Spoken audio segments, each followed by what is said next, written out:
Quand le met au fond. Bonjour à tous, bienvenue sur rk13.fr, la web radio 100% marseillaise. On est de retour après un premier jeudi réussi. Vous avez été très nombreux à nous écouter sur votre nouveau rendez-vous foot du jeudi, Passe ton ballon. Et on est de retour, on vous remercie beaucoup pour tous vos messages, tout ce que vous nous avez envoyé la semaine dernière, notamment sur Twitter, sur le hashtag Passe ton ballon. Ce hashtag, il est toujours actif, donc n'hésitez pas à nous envoyer vos questions, vos remarques, vos interrogations. On essaiera d'y répondre le plus sérieusement possible. Et on est de retour avec une équipe un peu décimée, là, un peu à l'image du Paris Saint-Germain là, qui va jouer ce soir et dimanche contre l'OM. On a une équipe décimée aujourd'hui. Et déjà, on va avoir une grosse pensée pour Sisco, qui n'a pas pu être là malheureusement, mais je sais qu'il nous écoute. Sisco, on pense à toi. On espère que tu reviendras la semaine prochaine. On t'attend en tout cas. Et toi aussi d'ailleurs, hein, participe à l'émission. Envoie-nous sur Passe ton ballon, hashtag Passe ton ballon, tes questions, tes remarques. On les lira à l'antenne et voilà, on t'embrasse fort. Et je dis décimé parce que Azir devait être là. Et Azir, eh ben, il n'est pas là. Il est forfait. Il est forfait pour l'instant. Alors, est-ce qu'il va être forfait tout le match? On ne le sait pas. Non, mais moi ça va. Mais les aléas, les aléas de la météo et de la route. Voilà, donc on l'attend. Il peut arriver à n'importe quel moment. Voilà, c'est les aléas du direct, comme dirait Cyril Hanouna ou autre, je ne sais quel présentateur. Mais il y a quand même du beau monde aujourd'hui autour de la table. J'ai à ma gauche le président de la... Je ne me rappelle plus. Je ne me rappelle plus du sigle. Mais en tout cas, un adorateur de la N2 et de Radonjic. Idriss, comment ça va Idriss? Ça va très bien, ça va. Ben, on a passé encore une trêve internationale à se battre avec des supporters serbes pour défendre le Idriss prince. a mené un combat et le mec quand même s'est engueulé avec des supporters serbes en anglais. C'est vrai que c'est pas le pays le plus calme normalement. Ouais. Mais pour vous dire le mec à quel point son combat pour Nemanja Radonjic est puissant. On peut pas laisser salir un homme comme ça, c'est pas normal. Oui, mais c'est peut-être logique, mérité. Jamais personne ne mérite cette acharnement. Est-ce que tu as regardé le match? Non. Allez, on passe on passe à Amaïs qui est à ma droite. Salut Ama. Salut tout le monde. Comment ça va Ama? Très bien, très bien. Et vous? Bah écoute, ça va, on est content d'être là, en bonne compagnie. Ça fait plaisir même s'il pleut. En plus c'est week-end de Classico en plus. Voilà. C'est ça. Donc on va en parler. On a Az à la technique qui est toujours là, qui mène cette émission d'une main de maître, qui a beaucoup de boutons. Là, il vient nous montrer sur son plateau. Là, je sais pas comment il fait. Hein. Franchement, tous ces branchements, tous ces boutons, moi je pourrais pas. C'est un métier. La réa de la radio, c'est un métier. Voilà. Et on a le semi-invité, comme chaque semaine. La voix off. La voix off. Qui est là avec nous, c'est 13013. Vous le connaissez sur Twitter, le fameux 13013. L'homme aux 15 000 abonnés. L'homme aux 15 000 abonnés. Oui. La pépite du scouting marseillais, comme on l'appelle. qui peut-être qu'il interviendra, on ne sait pas. S'il a envie, voilà. Lui c'est un peu comme notre petit cousin, c'est que juste quand il a envie, il vient, on lui donne le micro, après il repart. Il vient, il passe une tête, il regarde les grands fers, on ne sait pas s'il va participer. En tout cas, si 13 tu veux venir parler, Bah, de toute façon, il a deux pas à faire. Oui, il a deux pas à faire, voilà. Et là, il est assis derrière. C'est pas comme si c'était un auditeur, il devait appeler et tout. Il fait des live tweets de l'émission, et donc pour ça, on le remercie parce que c'est un ami fidèle. Il contribue à faire débattre la team OM, qui, on le sait, est très nombreuse sur Twitter. Un programme chargé, messieurs, aujourd'hui. On va parler beaucoup de choses. On va parler évidemment de PSG-OM qui se profile. On est à 3 jours de... On va pas dire de ce classico, non. On va bannir ce mot de cette émission. On va juste dire classique. On va le faire à la normale, à la française. De ce classique qui se profile dimanche. Beaucoup de choses à dire sur l'effectif parisien qui est décimé, mais qui va peut-être être moins décimé dimanche, on ne sait pas. C'était bien cette phrase. On ne sait pas trop où ils vont. Je crois que même eux ne savent pas tellement où ils vont. On va parler de ça, on va parler de comment nous, l'OM, on doit aborder ce match, en faisant référence un petit peu à ce qui s'est passé l'an dernier. On parlera de la composition idéale à aligner. Et on évoquera une période que certains chérissent énormément au sein des supporters marseillais. Dont moi. Dont toi, Idriss. Je suis un grand fan de ça. C'est l'époque 2006-2007 à 2008-2009 à peu près. L'époque Aimon et surtout Eric Guéretz. On reviendra sur cette époque qui a tant fait vibrer les Marseillais. On évoquera ça. On parlera peut-être de la trêve internationale si on a le temps, mais vu que c'était pas très intéressant... Arrête, on a battu le vice-champion du monde. Donc c'est bien ce que je dis, c'était Après le problème c'est que c'est toi le champion du monde, mais c'est pas voilà, donc c'est pas... on verra, mais bon, honnêtement, on vous promet rien, peut-être qu'on n'en parlera pas, on sait pas. Bon, si on n'a pas le temps. Voilà, si on a vu qu'on va parler de la période des Monguerettes, on peut faire 3 heures dessus. Mais déjà, et puis surtout, on a quand même dans les 10 dernières minutes le jeu du Jean-Claude Darcheville. Évidemment, gagné 3-0. qui a beaucoup plu à Idriss parce qu'il a fait un sans Parce faute, que j'ai 3-0. gagné. Moi, c'est 3-0. comme Et je viens de recevoir un message de Azir, je suis là dans 10 minutes. Vous voyez, voilà. Oh. Il va rentrer en jeu tel Nemanja va Radonjic pas- en on super va- sub. Le Parce Factor X. le Factor X, exactement. Maïs. Je vais le dire puisque vous ne voulez pas le dire. On va pas rentrer dans ça. Mais quand un Comorien te dit j'arrive dans 10 minutes, on va pas le tenir en compte. Prends juste en compte qu'il arrive. Et là, vous ne voyez pas, mais il y a Az qui fait de grands gestes. moi, j'ai juste compris j'arrive. Après, on verra le timing. En tout cas, il va nous rejoindre. Ça, c'est sûr. On ne sait pas quand, mais il va nous rejoindre. c'est sûr, il a dit qu'il serait là de toute façon. Il va nous rejoindre. Mais en attendant, je propose qu'on lance le débat. Ça le fera peut-être venir. Et on va lancer enfin cette émission parce qu'on a commencé depuis 6 minutes. On n'a rien dit encore. Donc, on va commencer, messieurs, avec ce PSG-OM qui se profile dimanche. Avec beaucoup d'interrogations, et notamment du côté du PSG. Pour une fois, c'est pas dans notre camp. On va pas s'en plaindre. Le PSG qui joue ce soir à Lens avec beaucoup de forfaits. Mbappé, Neymar, Di Maria, Navas, Icardi, Paredes, Marquinhos, tous absents, tous contaminés par le Covid-19, donc tous absents ce soir. Thomas Tuchel en conférence de presse a dit qu'il ne s'imaginait pas forcément récupérer des joueurs dimanche car ils seraient soit encore souffrants, soit pas prêts physiquement. Ils auront peut-être 1 voire 2 entraînements dans les jambes, pas plus. Messieurs, est-ce que déjà vous pensez qu'on fera face à un PSG remanié, fortement remanié? Est-ce que c'est du bluff? À quoi vous vous attendez en fait là ce dimanche à Maïs? À vrai dire, le débat sur l'identité des joueurs m'intéresse pas tant que ça parce que voilà, on n'est pas dans les coulisses pour savoir ce qui se trame, pour savoir est-ce que un tel ou un tel sera là. Et surtout par le passé, Paris s'est présenté avec son équipe type, Paris s'est présenté avec son équipe pas type, entre guillemets, avec beaucoup d'absents, et au final, ils ont toujours gagné. Et voilà. Souvenir de ce très grand match d'octobre 2018 où ils sont exact- arrivés avec une équipe exactement. déprime Non, mais à et domicile. et au Vélodrome et on n'a rien vu, c'était incroyable. Voilà, non, moi ce qui m'intéresse surtout, c'est avec quelle stratégie, quelle mentalité on va aborder ce match. Car si on joue petit bras, comme ça a souvent été le cas ces dernières saisons, ils peuvent mettre le 3e attaquant, le 4e attaquant, et ben on va pas gagner. Voilà, c'est ça le problème. Je précise alors, j'ai pris ça dans l'équipe du jour, donc on peut imaginer que c'est ce qui va se passer ce soir. L'équipe probable qui va affronter Lens ce soir, donc ça donne Boulka dans les cages, donc le 2e gardien du PSG, enfin le 2e. Oui, le deuxième En parce que attendant que Rico soit voilà, qualifié. techniquement Rico il est toujours Normalement, pas, c'est le il est plus 3e sous- gardien. Il est plus sous contrat non, techniquement Rico. Donc voilà, Boulka dans les cages, une défense à 4 avec Kurzawa à droite, Kerrer, Kimpembe et Bernat. Donc déjà Kurzawa à droite, déjà qu'à gauche c'est compliqué, là, il sera aligné à droite. L'avantage pour nous c'est que c'est pas à ta gauche. Oui, on peut voir ça comme ça. Ça peut être un point Oui, positif. mais je pense que quelqu'un sera revenu d'ici là pour nous. Là, un Et trident. où est Dagba? Je pense qu'ils préfèrent mettre Kurzawa à Ouais, droite que peut-être. Dagba. Quand même. Moi, je préfère mettre Dagba, hein, je suis d'accord avec toi, Ah, Maïs. on connaît mais- quand même.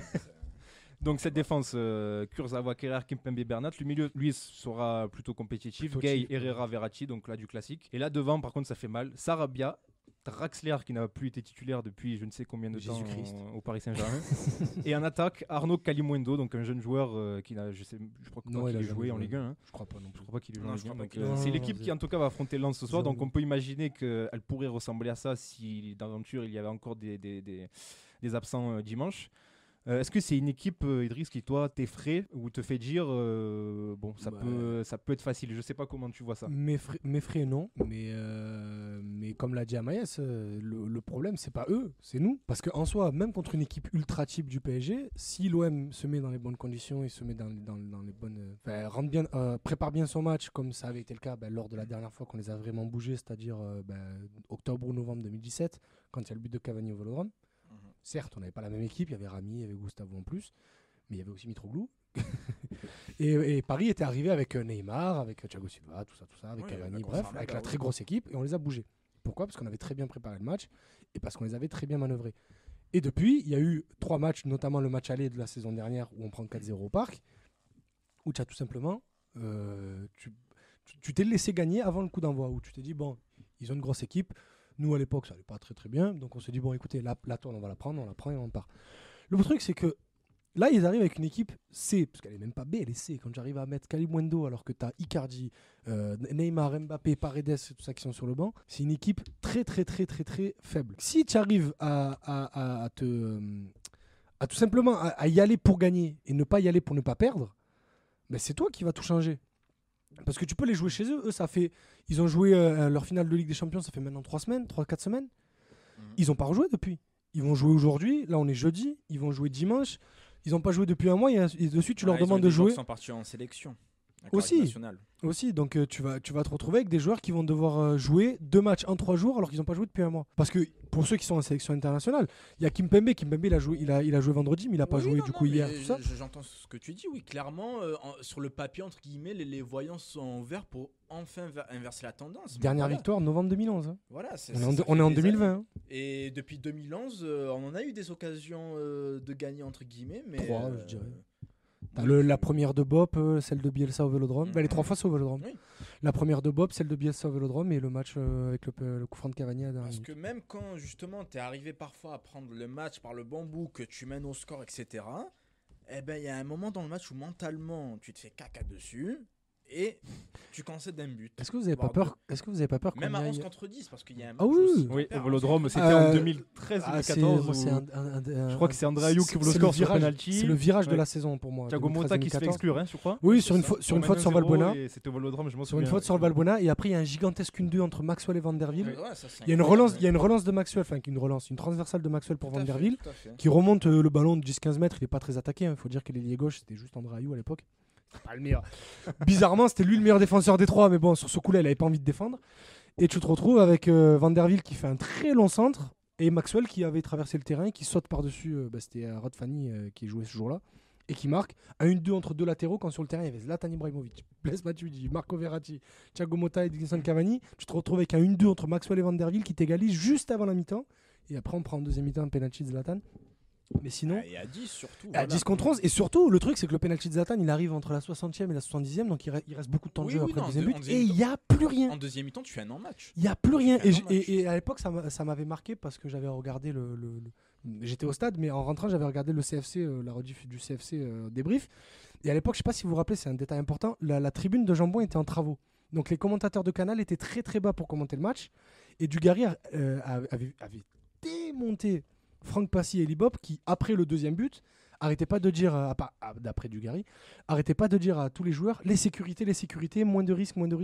Alors que tu es mené à 2-1 au Vélodrome contre le PSG, il reste 20 minutes à jouer, mais les sécurités, parce que quand même, on veut pas prendre une tôle. Ouais, donc voilà, le blocage mental. Et du coup, c'est ça que j'allais revenir avant qu'on parle de ce match. C'est j'ai peur, moi, qu'on y aille dans un mood comme le premier match de Rudy Garcia. Vous vous rappelez de ce match ? Le fameux match à 0 tir. 0 tir. C'est même pas 0 tir cadré, 0 tir tenté de tout le match. C'était même plus du Catenaccio, c'était autre chose. Il y avait tous les joueurs défensifs possibles. Catenaccio, même Arrigo Sacchi voit ça, il ironie. Je me rappelle avec Rolando qui avait été limite le joueur qui a touché le plus de ballons dans le match. Il y avait Machache aussi qui était titulaire. C'était un grand match. Non, mais moi j'ai peur qu'on y aille dans ce délire là. C'était terrible. Non, mais voilà, autant justement en général les classiques sont situés au milieu du championnat, un peu avant la trêve, etc. Ouais, mais là t'as un nouveau là, diffuseur. C'est le début du championnat, lâche-toi. Je veux pas revivre comme la saison dernière. Un match où le coach te fait clairement sentir qu'en gros on s'en fout, il y a trop d'écart, on va se faire taper. Quand on avait regardé le calendrier, on avait prévu de prendre 0 points de toute façon. Oui, voilà, c'est ça. Là, de rien, t'es le vice-champion et le dauphin du PSG de la saison dernière, donc fais quelque chose. Essaye. Alors, on va reprendre le débat, mais là déjà il y a un grand événement. Là, ma voix a tremblé. Azir vient d'arriver, Azir est en train de s'installer. Et surtout, Azir fait mentir Idriss, qui avait dit qu'il ne serait pas dans les 10 minutes. Parce que je lui ai dit. Et Az qui applaudit. Parce que j'avais dit, je le dis devant Azir, je m'en fous, c'est mon ami. J'avais dit, quand un Comorien dit qu'il arrive dans 10 minutes, il faut jamais le croire. Preuve qu'il est arrivé avant et qu'il m'a fait mentir. Ouais. C'est un Comorien différent. Comment tu vas, Azir ? Ça va très bien, je suis content d'être là. Beaucoup de péripéties, j'ai pu comprendre. Beaucoup de péripéties. On est là pour parler football et oublier ce qu'on a fait cette journée-là. Allez, très bien. On était en train de parler du coup du Classico. On parlait du Classico, effectivement. Du Classique. Oui, du Classique. Je t'ai fait piéger. Je respecte même pas ses règles. C'est toujours ma faute. Et on parlait justement, alors on va évoquer l'OM, je voulais vous couper d'ailleurs, on va évoquer l'OM après, mais là je voulais revenir sur le PSG, donc qui a cette équipe qui est pour l'instant fortement décimée. Est-ce que le fait que, même s'ils reviennent, les Neymar, etc., s'ils reviennent et qu'ils n'ont que 1 ou 2 entraînements dans les jambes, c'est aussi positif pour l'OM, parce qu'on va pas, il est préférable d'affronter une équipe quand même diminuée, quoi qu'on en dise sur le mental de l'OM, comment apporter ce match, etc. c'est quand même préférable d'affronter cette équipe, j'imagine, un peu plus, entre guillemets, diminuée, quoi. Azir, je sais pas ce que tu en penses. Ouais, théoriquement, c'est en effet une équipe sur le papier, en tout cas, qui est probablement diminuée si les joueurs que tu as cités s'ils ne sont pas présents.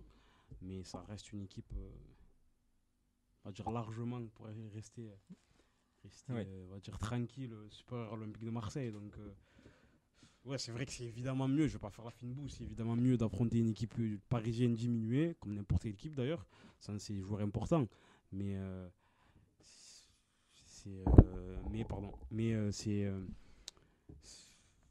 ça reste une équipe qui est supérieure à l'OM, quoi. Ça reste une Oui. équipe qui est supérieure à l'OM. Est-ce que vous pensez que on entendait ça avec Amaïs en venant à la radio et ça nous a fait un peu rigoler, mais je vais quand même poser la question. Est-ce que vous pensez que le fait qu'il n'y ait pas la pression si terrible du Parc des Princes, vu que le stade ne sera pas plein, puisse jouer un rôle Non, les ultra parisiens y seront. Il y aura Enrico Macias, Patrick Bruel. Tu vois, j'ai bien fait d'en Ils parler. seront là pour mettre l'ambiance. Il y aura DJ Snake en tribune. Je savais qu'Enrico Macias allait être faire. Non, mais c'est un élément que forcément on peut prendre en compte. Même Oui, si, non, en vrai, on rigole, mais ça va. On rigole beaucoup parce que c'est plus que c'était à l'époque le parc. Voilà. Mais en vrai, c'est vrai qu'un parc à 45 000 places, chauffé dans une grosse ambiance, c'est quand même un plus pour leur Et équipe. puis ça représente quelque chose pour eux, je veux dire, c'est leur premier match au parc depuis leur fameux parcours, entre guillemets, leur épopée avec des champions, bref, on ne reviendra pas dessus. Même pour les joueurs, j'imagine que ça peut représenter quelque chose pour eux de se dire, Oui, bon, bah, oui, notre oui. premier match c'est contre l'OM à domicile. Moi, je pense qu'eux, ils vont prendre le match à fond. Mais après, comme on a dit au début, est-ce qu'avec tous les absents qu'ils ont et l'équipe qu'ils vont devoir aligner, est-ce que même à fond, ils vont pouvoir résister à un OM qui devra être à fond? Parce que eux, par contre, ils n'ont pas d'excuses. Ils ont débuté leur championnat la semaine dernière, avant la trêve internationale. Il n'y a pas eu trop d'internationaux à l'OM, si je dis pas de bêtises. Camara, Douy, Takar, c'est tout. Donc, et Radon. Et Marley Ake.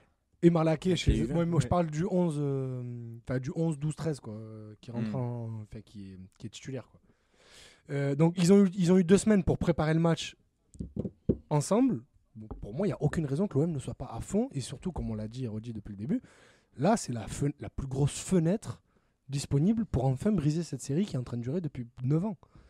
Donc moi, franchement, même si l'équipe, les noms sur le papier sont plus clinquants côté parisien et que le 11 a l'air plus fort côté parisien, même avec tant d'absents, que par rapport à celui de l'OM, l'enchaînement des matchs, le fait, pas l'enchaînement des matchs, pardon, l'habitude de jouer ensemble pour l'OM avec ce 11-là par rapport à celui du PSG, plus la motivation, doit faire que l'OM doit peut-être pas rouler sur Paris, mais doit avoir l'avantage sur son équipe. Rouler, c'est quand même. Non, mais justement, On va c'est se pour. calmer, Non, c'est justement pour contrer ce que je fais. Non, mais voilà. Diminuer ce que je suis en train de dire, qui pourrait croire que l'OM devrait gagner facilement. Ça va Oui, être dur, mais l'OM doit être au-dessus. C'est un pensif, mais tu as utilisé le mot motivation. Voilà, Ah oui, mais qui jouent complètement. avec leurs armes.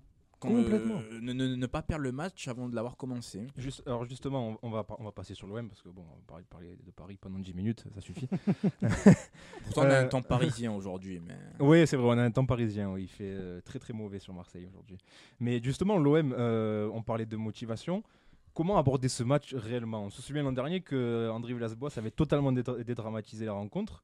Est-ce qu'il peut tenir aujourd'hui le même discours? Est-ce qu'il n'y a pas eu un changement de statut? Est-ce que là, en plus, avec ce qui se passe à Paris, ça serait quand même un petit peu culotté de dire non, nous on y va encore comme l'année dernière avec nos armes et puis c'est pas un match important, quoi.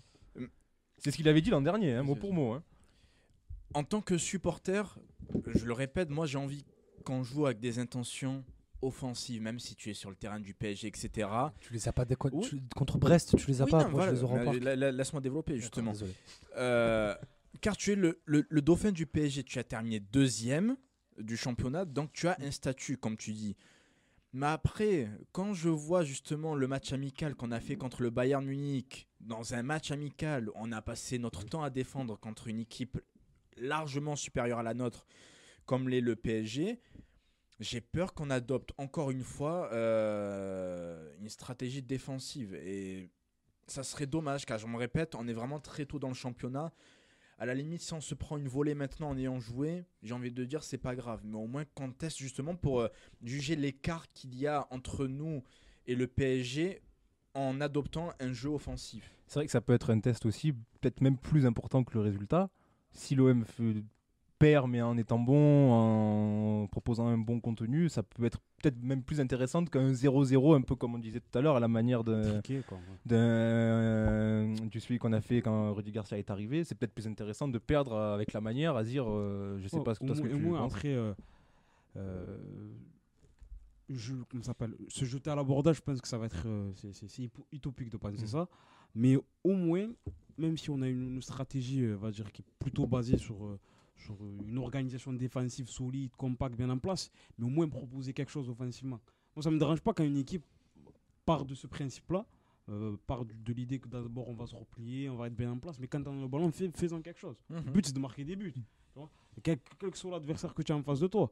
Donc au moins, qu'ils aient cette intention-là, des intentions offensives. Je ne dis pas qu'ils vont faire un jeu de position, ils vont multiplier les attaques placées, etc. Mais quand on a le ballon, qu'il y a une stratégie, une envie de faire mal à l'adversaire, que le staff de Villas-Boas pense à quelque chose à mettre en place face à cette équipe parisienne qui sera probablement diminuée.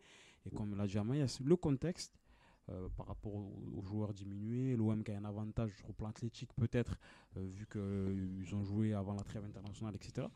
Et le fait qu'aujourd'hui, l'OM de Villas-Boas, c'est un statut.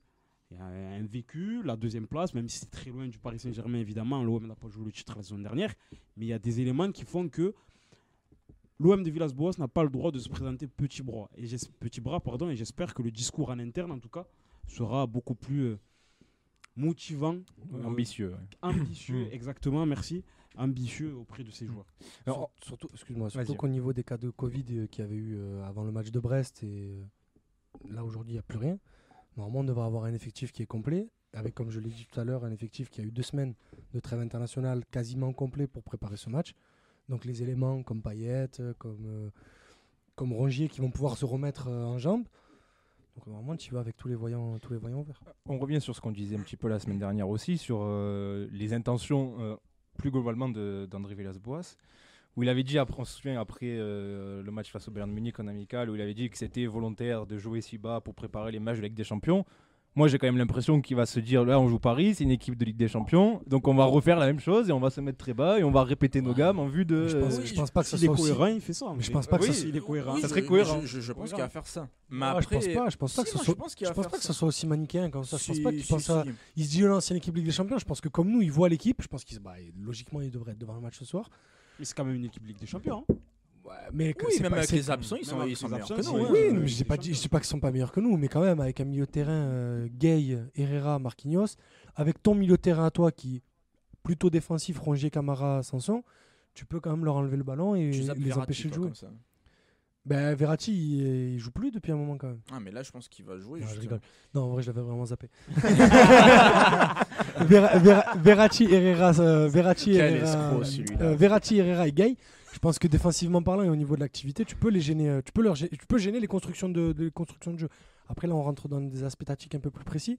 Mais franchement, il y a les armes pour les bouger. S'ils ont que ça, parce qu'en fait, toute la tactique du PSG, elle repose sur leur trio. Leur trio de devant, Di Maria, Neymar, Mbappé, avec ce qui peut nous faire défaut à nous, les attaques dans le dos.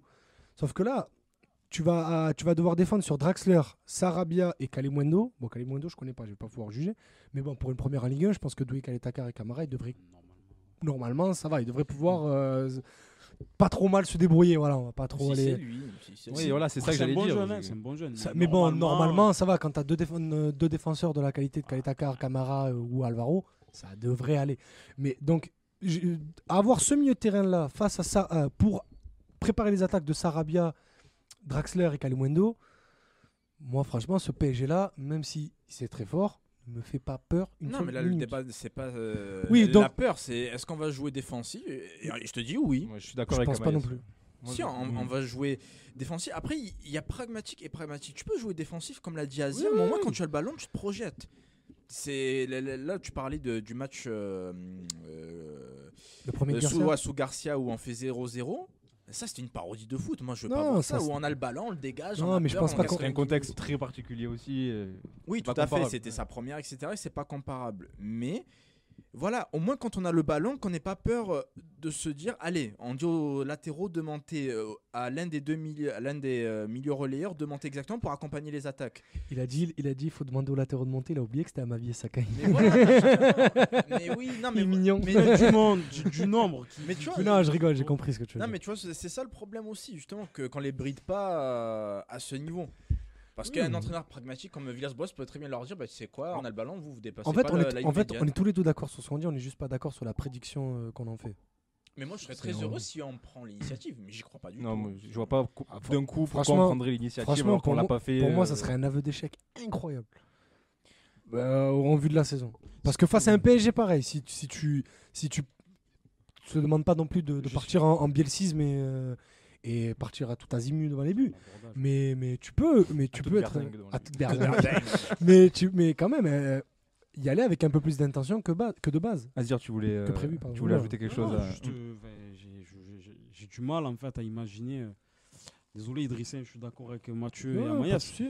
J'ai du mal à imaginer. J'espère évidemment que l'OM proposera quelque chose. Vous espérez que j'ai raison, mais vous y d'ambitieux. croyez pas. Exactement. Voilà, C'est ça, exactement. C'est très bien résumé. Parfaitement résumé. Parfaitement Ah, résumé. je suis un romantique. S'il est cohérent, s'il est dans sa ligne directrice qui nous communique, notamment après le match face au Bayern, le match amical face au Bayern, le PSG reste une équipe de Ligue des Champions, même si c'est évidemment pas la meilleure équipe du PSG possible, mais c'est une équipe qui est très largement, on va dire largement supérieure à l'Olympique de Marseille.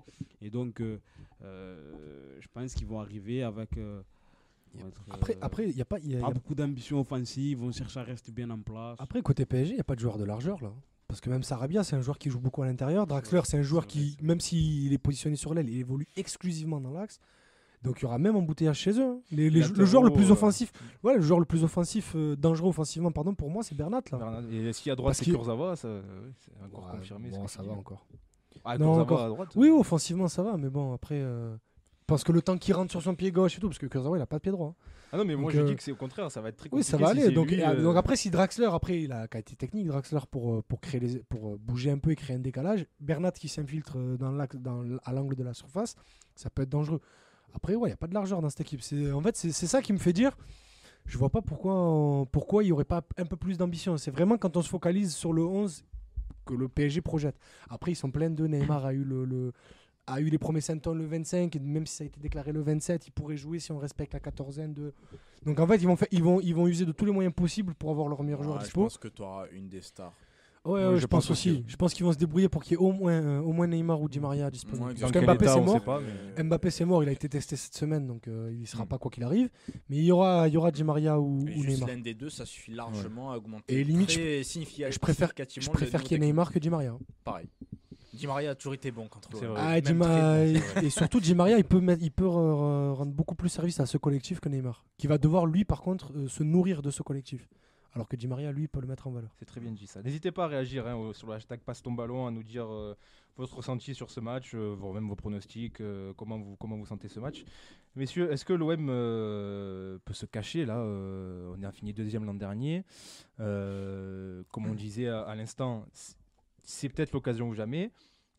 On ne sait pas comment va jouer André Villas-Boas. Et comme disait Idriss, moi j'ai quand même l'impression que ça serait un énorme aveu d'échec d'arriver au parc avec une tactique défensive et finalement comme on l'a fait aussi à Brest où c'était très moyen avec très peu d'intention. Oui, tout à fait. Je sais pas quoi te dire. Là pour le coup, en même temps, je vois pas quel milieu il pourrait mettre en place pour qu'on soit créatif, entre guillemets, sachant qu'un mec comme Lopez a disparu des radars. Et c'était le genre de profil qui peut te permettre de jouer vers l'avant avec des passes courtes, etc. Là, s'il reconduit le même milieu, on était parti à Camara. Non, ça va être Rongier qui... Strootman et Strootman et Sanson, mais Sanson. Rongier Rongier revient devrait devant. être Ça, titulaire. c'est de la je pense. créativité. Ah, ça, Ça, c'est Ouais, ça, c'est de la finesse, c'est de décalage. Quand le plus créateur des trois, c'est Sanson, c'est bizarre. Quoi. Parce que même Rongier, que j'adore beaucoup, mais dans les faits, si on prend un peu de recul et quand juste sa première saison, son impact offensif, il a été très léger. oui, On en attend oui. beaucoup plus. Et son son, Ouais, j'en je pense, parle même pas, mais ça, je pense c'est- que si tu pars avec ce milieu-là, c'est pour enlever le ballon parisien, c'est pour la récupération. Et la créativité au milieu de terrain va être amenée par Payet. En tout cas, les supporters croient une victoire parce qu'on remercie 13013 qui a fait un sondage sur son compte Twitter. L'homme au sondage. Ouais. Non, croyez-vous en la qualification, à une victoire de l'OM face au PSG? Vous êtes 68% à penser que oui. Donc les supporters sont pleins ouais. d'espoir. Pour 260 votes environ. Pour 260 votes, mais ça traduit une certaine Donc, tendance. très représentatif. De la communauté 13013 qui peut remplir le stade Félix Bollard, on le Pour rappelle. certains hommes politiques, ça suffit. Hein, ça. Ça traduit quand même une certaine tendance. Et j'ai l'impression que tous les supporters se mettent à y croire un petit peu avec cet effectif parisien qui peu à peu perd de ses forces. Il y a eu aussi quelque chose à prendre en compte, c'est qu'il y a eu beaucoup de départs au PSG. On n'a plus, Ah oui. on n'a plus Cavani. Thiago Silva est parti. Choupo-Moting. Choupo-Moting Qui va revenir. va revenir, Oui, mais mais là bon, il sera il est pas toujours là. pas là. Meunier. C'est aussi Meunier. C'est aussi pour ça que l'équipe est décimée. Donc c'est aussi quelque chose de positif. Oui, moi je Mais suis d'accord avec toi. on verra bien ce qu'il adviendra de ce match. On va parler de la composition. Je pense qu'on va marquer une petite pause musicale pour souffler un petit peu. Et puis on parlera ensuite de la composition que vous voyez pour dimanche. Et on évoquera ensuite l'époque Gareth chère, notamment Idriss qui est à côté de moi. On se retrouve tout de suite après cet instant musical. De retour sur RK13, la web radio 100% marseillaise. De retour sur Passe ton ballon. La deuxième de notre émission qui vous accompagnera toute la saison, alors qu'on me montre un tweet de l'Olympique de Marseille qui félicite Vincent Labrune pour son élection On en parle maintenant. à la présidence de la LFP. On en parlera un petit peu après. On va juste terminer sur PSG-OM. On va parler de la composition d'équipe. D'ailleurs, n'hésitez pas à pourquoi pas donner votre composition idéale sur le hashtag Passe ton ballon. On essaiera de vous lire à l'antenne.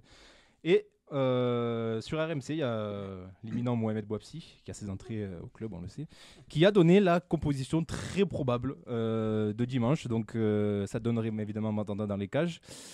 À droite, Sakai ou Sarr, donc incertitude sur le poste de latéral droit. Balerji titulaire, aux côtés de Douye Tchaleta-Tsar. Amavi à gauche, évidemment. Un milieu, comme on le disait, Camara, Sanson, Rongier. Et la triplette attendue, Thauvin, Payet, Benedetto.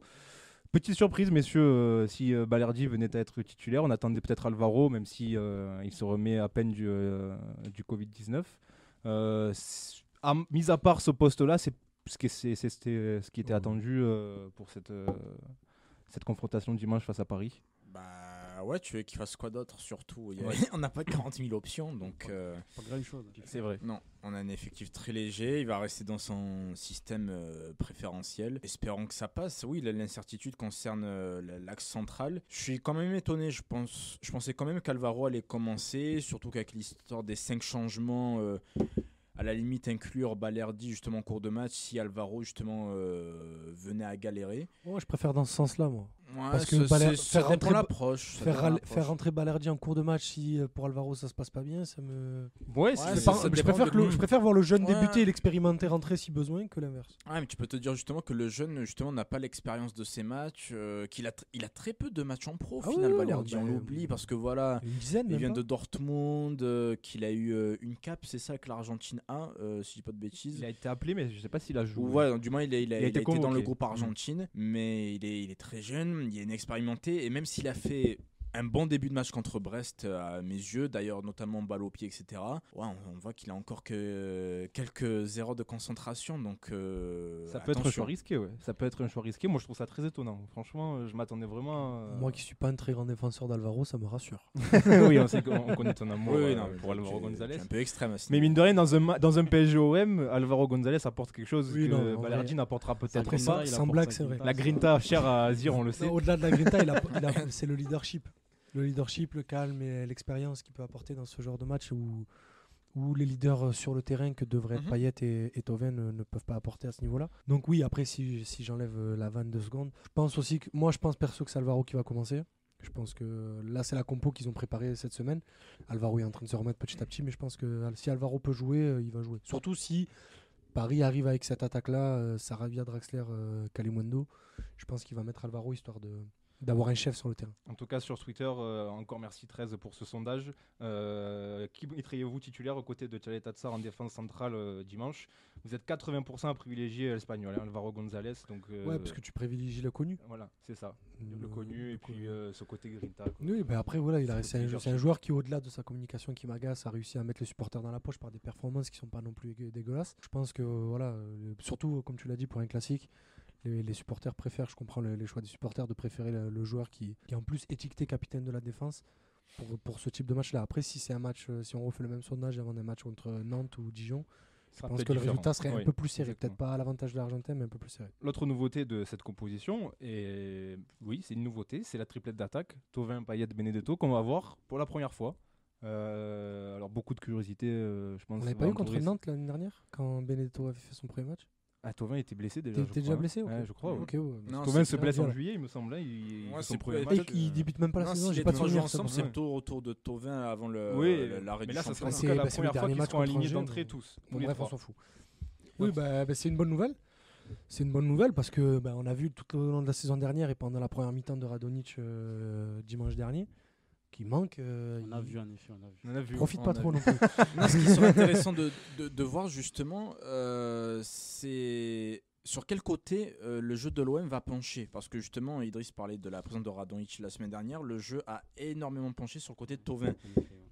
Thauvin semble en forme, mais ton créateur, c'est Payet quand même. Il est à gauche. Donc, ouais, je suis curieux de voir les circuits de passe pour voir est-ce qu'on va privilégier le leader technique ou le mec qui t'a fait gagner le match la semaine dernière et qui est aussi l'un de tes joueurs majeurs. Et j'espère que pendant ce temps de trêve là, ils ont le temps justement d'affiner la complémentarité technique entre les trois joueurs. Et comme il a dit Amaïs, ça va être intéressant de voir les circuits de passe, comment ils vont. Et surtout, moi, j'espère que je ne m'inquiète pas trop de la part de Thauvin, que les trois de devant, enfin les deux joueurs excentrés vont vraiment être proches de Benedetto, vont vraiment l'accompagner et créer de la densité autour de lui pour pouvoir combiner, pour parce pouvoir que là, être présent à la réception des ballons, etc. Techniquement, tu as vraiment un trio qui est capable de jouer ensemble. Voilà, c'était ma question. Est-ce que c'est complémentaire ce trio?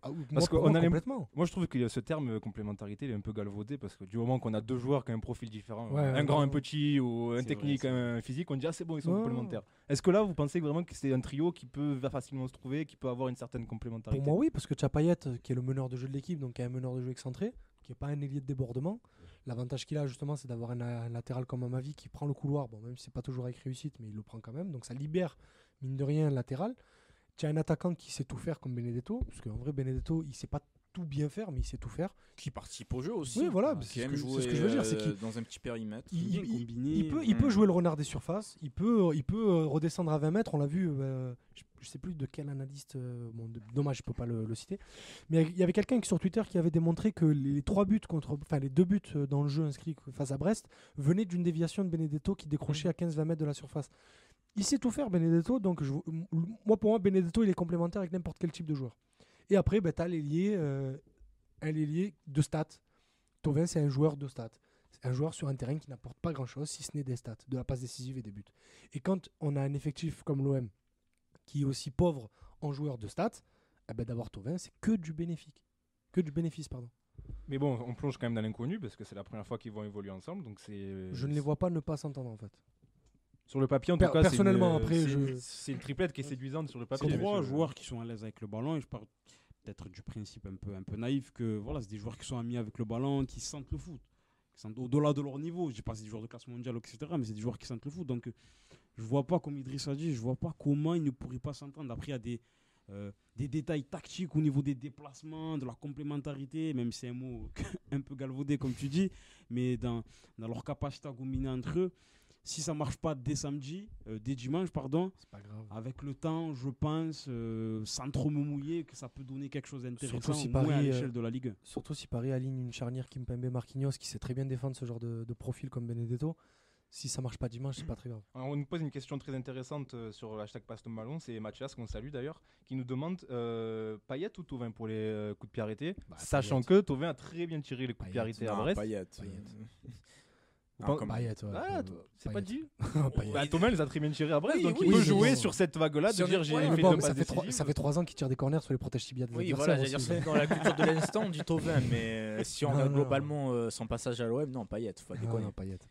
On a d'autres réactions sur le hashtag passe ton ballon. On a une qui va te faire plaisir, Idriss, c'est Yesaïdou qui nous dit Payet va sortir à la 70e, manque de rythme, et Radonjic va devoir jouer un rôle dans le match. Même si ça me fait mal de le dire, je pense qu'il a perdu sa place au profil de Marley Ake contre Brest. Donc tu vois, si tu penses que Marley Ake est le premier à rentrer en jeu. Surtout s'il reste 20 minutes, tu veux. Même s'ils ont. Il reste 20 minutes, tu fais sortir Payet, tu fais rentrer Marley Ake. Tu donnes le ballon dans les pieds enfin tu laisses un peu le jeu dans les pieds de Rongier et Thauvin. Marley qui prend la profondeur dans le dos de Bernat ou d'un Kurzawa ou d'un Dagba qui sortent de 70 minutes à défendre Payet. Pour moi, c'est la meilleure solution, même si j'aimerais que le Prince marque de son empreinte cette rencontre en Mondovision. Mais sinon, oui, je pense que c'est Marley Ake qui rentre. Pour conclure, messieurs, sur la compo, dernière petite incertitude, c'est le poste de latéral droit, donc entre Hiroki Sakai et Bounassar. Votre préférence Azir, je vois que tu fais la moue. Oh, le soupir. Il a essayé de s'éloigner du micro, on a tout le monde entendu. Non, c'est incroyable qu'on ait encore le choix entre ces énergumènes. Mais... C'est deux énergumènes. Non, Ali Mohamed. Ali Mohamed. Ali Mohamed. Ouais. Un Marseillais, un Comorien. Non, Bounassar, je dirais Bounassar. Bounassar, parce qu'il va avec Thauvin. Prendre un peu le couleur. Mais c'est vrai qu'avec Thauvin. Avec Thauvin devant, je préfère avoir ça. Désolé Mathieu. Avec Thauvin, c'est vrai qu'ils s'entendent bien et tout. Donc, ouais, surtout si c'est Draxler qui est devant, je préfère avoir Sakai qui est défensivement un profil un peu plus défensif. Vrai, un peu plus solide. Qui est un peu moins foufou. Samouraï. D'ailleurs, est-ce que Nagatomo peut postuler aussi? On ne sait jamais. Direct a comme été ça mauvais à Brest. Direct comme ça, tu penses? Dans un gros match, peut-être que je pense pas AVB de va miser sur l'expérience de notre deuxième Quel Samouraï. message t'envoies à ma vie du coup? Direct il a comme été ça. mauvais contre Brest. Ouais, mais du coup, sa concurrence est réelle cette année. Peut-être. C'est concret. C'est pas faux. Ça peut être. C'est vrai, il a raison. Mais je pense pas, mais il a raison. Ça serait un bon argument. Mais je pense pas. Et puis on nous vend l'hygiène de vie de Nagatomo, donc il pourrait très bien être pris. C'est un japonais, il mange du frais, des légumes, tout ça. Franchement, tu sais qu'on va parler 2 secondes. On va parler 2 secondes. L'annonce de l'arrivée de Nagatomo, c'est un des trucs les plus honteux que j'ai vu en tant que supporter de l'OM depuis que je suis né. Je suis né il y a longtemps. De quoi, sur les réseaux sociaux? Mais en fait, à la base, donc déjà tous les signaux qui sont envoyés par les supporters à base de vannes, ça y est, Sakai il a un copain, tout ça. Bon bref. C'est rigolo. Oui, ça à la limite, à la limite ça peut faire sourire, tu vois, de la part des supporters, mais que le club. Sakai a joué sur ça. Le lendemain, il a mis une photo avec lui sur Instagram. Oui, mais après c'est pas bien. C'est un compatriote. Mais après c'est vrai. Voilà, ils se connaissent depuis longtemps en sélection. Après c'est vrai que c'est un collègue, mais que le club rentre dans ce jeu-là avec déjà le samouraï et même lui dans son interview et tout. Bon bref, allez voir la vidéo de l'interview de Nagatomo sur OMT, enfin sur la chaîne YouTube de l'OM. C'est honteux. Il a dit qu'il avait commencé à jouer au foot pour plaire aux jeunes filles quand il était ça, à la limite, c'est le genre de réponse qui mignonne. Non, mais moi je parle juste des clichés sur le japonais, le soleil levant, le samouraï, les poissons, tout ça. Bon bref, c'est ridicule. Bon bref, on peut pas ça. Bon. En tout cas, on aura la réponse dimanche pour cette composition d'équipe. Je propose de passer à l'autre sujet du jour, un sujet qui tient à cœur, je sais, à beaucoup de monde ici présent. C'est l'époque Guéretz, qui a tant fait parler, qui fait parler encore aujourd'hui. L'idée est venue en fait d'un tweet que j'ai vu cette semaine. Je pense que ça devait être un gamin, il doit avoir 15 ans, et il a dit j'aurais tellement aimé connaître cette période et tout. Donc je dis putain, on est si vieux que ça. Franchement, j'étais. Tu l'as vu ce tweet? J'ai réagi au tweet sur Twitter justement. Et j'étais. En fait, je suis vieux en fait. Ouais, non, mais le mec, il a mis. J'étais impressionné. Le mec, il doit avoir 14 ans. Il a mis des photos de Nasri Ribéry et j'aurais tellement aimé connaître cette époque. Comme si nous, on mettait Waddle et Papin. Mais c'est vrai, c'est parce que nous, pour notre génération, c'était. Je sais pas, je me dis, j'aurais aimé connaître la période dorée, la vraie période dorée, champion d'Europe, machin, la meilleure équipe de France. Et là, les jeunes d'aujourd'hui, la période à laquelle ils pensent. C'était une période tellement sombre en trophée que juste des photos avec des fumigènes derrière, on disait on aurait aimé vivre cette époque. Tellement on avait gagné plus rien derrière. Nasri, machin, mais alors on va évoquer cette époque qui est pour beaucoup une période dorée, pour d'autres une période un peu surcotée entre guillemets.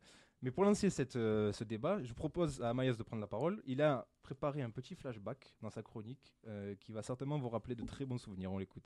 La chronique d'ailleurs qui n'a toujours pas de nom. Qui n'a toujours pas de nom. C'est vrai. Sur le hashtag passe ton ballon, trouvez un nom de rubrique à Maïs. Parce qu'on peut l'appeler la chronique Alain Pécheral. Je me permets de faire un petit salut à Alain Pécheral qui est le plus grand écrivain sur l'OM qui existe en France. Je pense pas qu'il nous écoute. Mais... Il nous écoute pas, mais voilà, moi ça me permet aussi. Jamais il y a des gens qui nous écoutent et qui connaissent pas les livres d'Alain Pécheral. Voilà. Je vous les conseille, c'est un historien sur l'OM qui est le père de Yann Pécheral, l'ancien journaliste de RMC. Exactement. Et allez lire tout ce que fait Alain Pécheral, c'est une mine d'or. Le message est passé et Maïs, je te laisse la parole pour nous rappeler ces si bons souvenirs d'Amsterdam. L'époque Guéret. L'OM d'Éric Guéret n'a rien gagné, certes, mais cette équipe nous aura procuré des émotions et du jeu. La double confrontation face à l'Ajax Amsterdam en 8e de finale de la Coupe UEFA, l'ancêtre de la Ligue Europa, illustre parfaitement cela. Autour d'une bonne saison, les Olympiens affrontent le 12 mars 2009 l'Ajax Amsterdam en match aller. Une équipe entraînée par la légende Marco van Basten et composée de futures stars comme Luis Suarez, Thomas Vermaelen ou encore Toby Alderweireld. Pas une équipe de peintres, quoi. Et dans un stade à moitié rempli, malgré la prestigieuse affiche, on parle de 35 000 supporters à l'époque à peine, l'OM fait le spectacle avec un alléchant quatuor Valbuena, Koné, Nyang, Ben Arfa, typique de l'esprit offensif de Guéret. Pourtant, c'est un autre joueur qui ouvre le score d'une jolie frappe, Benoît Chirou. Quelques instants plus tard, Valbuena sert Nyang pour une Madjer victorieuse 2-0. Que du spectacle. Oui, mais voilà, l'OM ne serait pas l'OM sans son incroyable capacité à se mettre en difficulté tout seul. Bonnard et Hilton, pensant peut-être déjà au repas d'après-match, prennent en sandwich le pauvre Eno. Penalty pour les Néerlandais et c'est transformé par Luis Suarez 2-1. Le score ne bougera plus dans ce match aller malgré l'aide de Van der Wiel, futur joueur du PSG qui décide de sécher Valbuena avant la pause et récolte de ce fait un carton rouge aussi mérité que stupide. 6 jours plus tard, donc le 18 mars, dans la foulée d'un superbe succès sur le terrain du PSG en championnat, 3-1, si vous vous en souvenez d'ailleurs, l'OM joue donc sa qualification en quart de finale de la Coupe de l'UEFA à Amsterdam. Et ça commence mal. La défense marseillaise ne juge pas utile de marquer Eno, qui se trouve à l'entrée de la surface, et le milieu de l'Ajax ne se fait pas prier pour ouvrir le score. Oui, mais voilà, cet OM de Guéret avait des ressources. 2 minutes plus tard, après avoir concédé l'ouverture du score, Koné se transforme en Frank Lampard et sert magnifiquement Mamadou Niang pour le 1 but partout. Malheureusement, l'OM ne voit plus le jour en deuxième période et encaisse logiquement un but. Soulège Mani profite d'un merveilleux travail de Suarez pour marquer et égaliser sur l'ensemble des deux matchs. Il faudra donc aller aux prolongations. Pire, l'OM devra jouer ses 30 minutes supplémentaires sans Niang, sans Koné et sans Valbuena, tous remplacés pendant le temps réglementaire. On se demande alors qui pourrait sauver l'OM de ce bourbier. Et c'est là que réside la magie de ce club et de cette époque. On ne le sait pas encore, mais nous allons vivre là l'un des moments les plus improbables de l'histoire récente olympienne. 110e minute, Zenden tire un coup franc, c'est repoussé par le mur, le ballon monte dans les airs, Tayo remet la balle dans l'axe. Et là, la magie opère. Mamadou Samassa, un attaquant pâteau qui a tout raté ou presque durant son passage à Marseille, dévie astucieusement la balle en direction d'un joueur encore plus décrié que lui, Tyrone Mears. L'Anglais se jette et propulse le ballon au fond des filets pour qualifier l'OM en quart de finale de la Coupe UEFA. Tyrone Mears, dans l'histoire est folle. Pour rappel, cet arrière-droit venu tout droit de Derby County s'est échappé à travers une fenêtre, a rampé devant le bureau de son entraîneur pour récupérer ses crampons et fuir ensuite le centre d'entraînement de Derby County pour faire un essai à Marseille, le tout sans l'autorisation du club anglais. Finalement, Mears signera en prêt à l'OM, ne marquera jamais les observateurs au cours de ses 7 petites apparitions sous la tunique olympienne. Pourtant, 11 ans plus tard, on se souvient encore de cet Anglais inconnu qui a qualifié l'OM face à l'Ajax. C'est ça la magie de l'OM et la magie de l'OM d'Éric Guéret. Merci Amaya, Merci beaucoup. C'était les souvenirs là, les souvenirs. Tyrone Mears avec son numéro 8. Son numéro 8 qui nous maillot qualifie doré, à Amsterdam. maillot doré, le maillot doré, tout à fait. exactement. Avec les manches mi-longues. Alors en fait, Amayas, est-ce que tu peux nous dire pourquoi tu as choisi ce match? Et ça va nous permettre ensuite d'embrayer sur Éric Guéret, parce que c'est un match, je pense, qui a marqué beaucoup de gens à l'époque, Tout à une fait. dizaine d'années. Déjà, je l'ai choisi. Les gens se souviennent certainement du match retour, justement, avec le but de ce Mears. Kidam, qui est Tyrone Mears. Tellement mauvais qu'on a replacé Caboret arrière droit quand même. Exactement, pour la fin de la saison. Mais en fait, c'était surtout le match aller que je voulais évoquer parce que, comme je l'ai expliqué dans ma chronique, on joue contre l'Ajax qui avait de très bons joueurs. Qui Suarez, était favorite Vermaelen, voilà, Elle était favorite là. Alderweireld qui tournait très bien dans le championnat hollandais. Et sur le papier, l'OM n'a pas non plus une équipe de superstars, mais a de bons joueurs et surtout une mentalité offensive. Et quand on revoit le résumé, l'OM attaque. C'était que ça, Guéret. Et c'est le symbole d'Éric Guéret. Et c'est surtout justement l'année où Valbuena confirme un peu les espoirs placés en lui. Par qui? Par Guéret, justement, qu'il a lancé dans le Grand Best. C'est ça un peu Guéret qui savait allier aussi bien un esprit offensif à une confiance accordée à des joueurs qui n'étaient pas forcément des stars au début. Et c'est pour ça que j'ai voulu mettre ça en valeur à travers cette double confrontation. Pour recontextualiser un peu cette période, entre 2006 et 2009, donc l'OM termine deuxième en 2006-2007, troisième en 2007-2008 et à nouveau deuxième en 2008-2009, même si là c'était une deuxième place au goût très amer, puisqu'on était à un point du titre derrière les Girondins de Bordeaux. Est-ce que c'est vraiment une période dorée pour l'OM? Alors toi, je sais qu'Idriss, tu vas me dire oui, mais je vais demander à Azir en premier. Après je Toi, ferai Azir, l'exposé. de quoi tu te rappelles de cette période et est-ce que pour toi c'est vraiment une période que tu regrettes? Alors, est-ce que je peux rajouter une question si tu me permets? Oui, vas-y. De rajouter votre âge au moment où, en 2006 justement. Ça peut la jouer pause Coupe du énormément Monde. aussi dans. Parce que moi, c'est ça vrai. va jouer énormément, vous allez comprendre pourquoi. Période dorée, j'irai pas jusque-là parce que l'OM n'a pas gagné de titre. Exactement. Et même si je suis évidemment un amoureux du jeu, comme vous tous, comme nous tous, comme tous les supporters de ballon, mais à un moment donné, il faut que ça soit. Quand c'est bien, quand c'est valorisé par des titres, par des trophées. Et en l'occurrence, là, l'OM était toujours dans ces années de 17.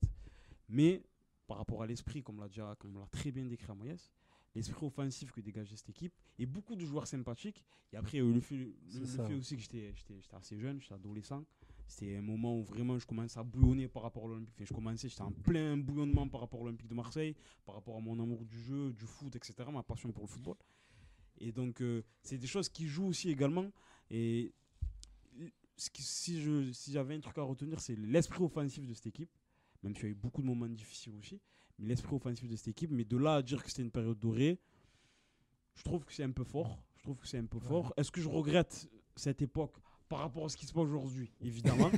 Évidemment.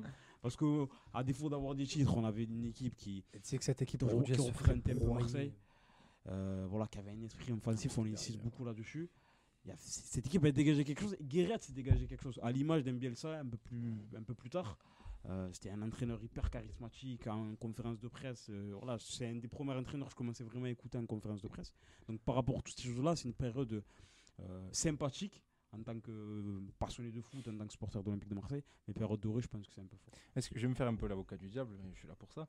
Est-ce que c'est pas surtout l'identité et de cette équipe plutôt que le jeu en lui-même? Parce que moi, je garde de très bons souvenirs de cette période. Tu étais un peu plus âgé que Azir et moi. Moi, j'avais à l'époque, je devais avoir 18-19 ans à peu près. Voilà. Je garde de très bons souvenirs de cette période, mais je me souviens aussi que c'était pas tous les week-ends roses et qu'on ne jouait pas tout le temps très bien. Mais par contre, je me sentais vraiment, je me retrouvais dans cette équipe. Comme je l'ai chuchoté pendant qu'Azir parlait, cette équipe aujourd'hui, l'équipe de 2006-2007, se ferait broyer aujourd'hui. Parce que sur les 11 joueurs, t'en avais 3 qui défendaient. Allez, 4. Parce que Bale défendait un petit peu. Quoi. Et les mecs qui défendaient parce que Taïwo ne défendait pas, ou presque pas, à part quand il voulait faire mal, bis à Malouda.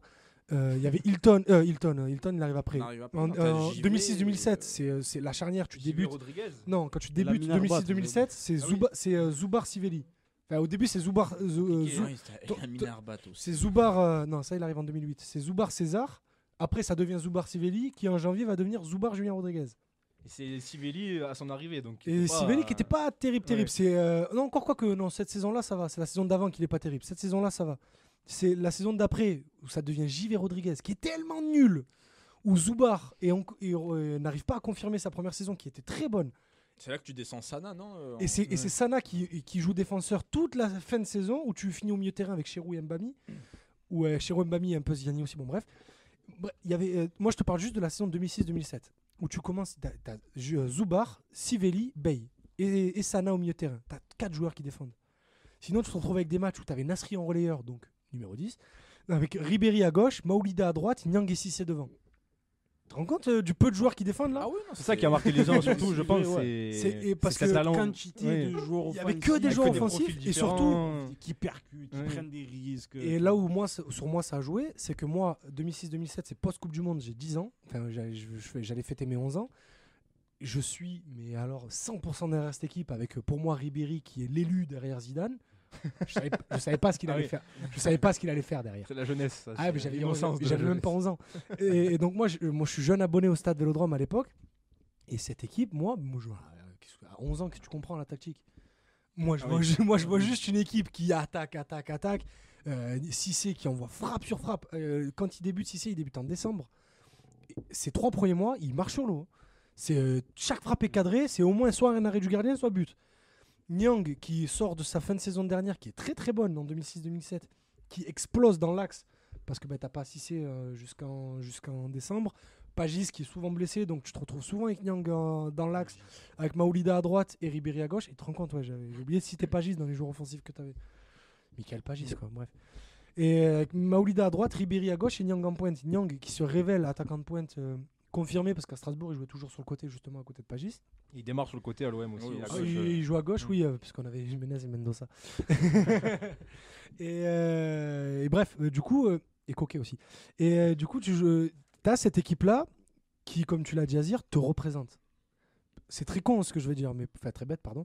C'est très bête ce que je veux dire, mais pour moi, parce que je parle que pour moi là, Idriss Kasmi qui a grandi dans les quartiers nord de Marseille, avoir dans mon équipe, moi, à l'Olympique de Marseille, Samir Nasri, toi Philou Maoulida qui sont nés à Marseille, qui ont grandi à Marseille, même si Maoulida n'est pas formé ici, ça fait quelque chose. Cissé qui, dès qu'il arrive, te dit moi depuis petit j'étais pour l'OM parce que j'ai grandi à Arles.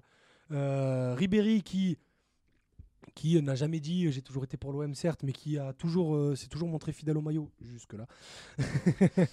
Et qui sort d'une grosse Coupe du Monde. Nyang, pareil, qui représente à merveille, qui est tellement marié à l'OM, qui aujourd'hui il est resté dans la région, il est entraîneur à l'Atlético. Bref, cette équipe-là, elle me ressemblait. Donc moi qui étais en train de devenir passionné par le ballon et qui était en train de devenir supporter, je regardais cette équipe-là, je voyais toi, Phil Maoulida, Nasri, Ribéry, Lorik Sana qui, dès le début, a dit j'arrive de Paris mais je suis pour l'OM. Ouais, c'est ça. Ouais. Fiorez aussi, il avait dit ça 6 mois avant. Le mec, il marque contre Paris, il a 2 doigts d'enlever son maillot et de saigner sur le terrain. Donc tout de suite, tu te sens attrapé par cette équipe-là. Et c'est un sentiment que j'ai plus eu depuis. Après, peut-être parce que j'étais petit ou peut-être parce que on n'a plus ressenti une cohésion au niveau supporter-club, supporter-joueur aussi forte que pendant la saison Bielsa. Mais pendant la saison Bielsa, à part Gignac et André Ayew, tu n'avais pas de gamin d'ici. Par rapport à des joueurs d'époque.